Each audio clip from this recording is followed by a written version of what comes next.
Comilla TTC.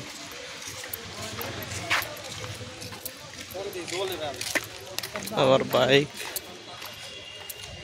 কোনো number ছাড়া চলে আসছে কুমিল্লা, কাগজপত্র অবশ্যই আছে।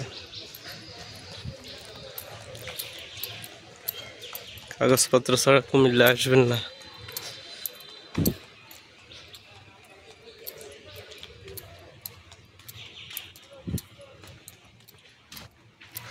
এটা হলো কুমিল্লা টিটিসি। এখানে তাকামুল যে একটা ট্রেনিং আছে ওটা হয় এখানে।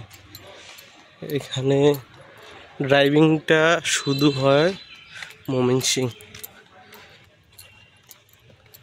দেখেন এটা অনেক বড়।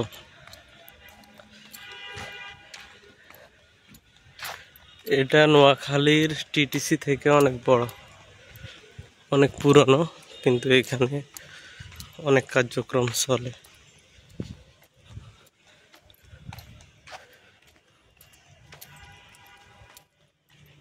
প্লেসটা সুন্দর।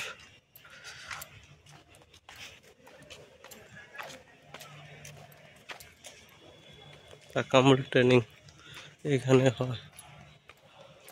দালাল আছে অনেক, দালালের ফান্দে পড়বেন না, না হলে অবস্থা খারাপ।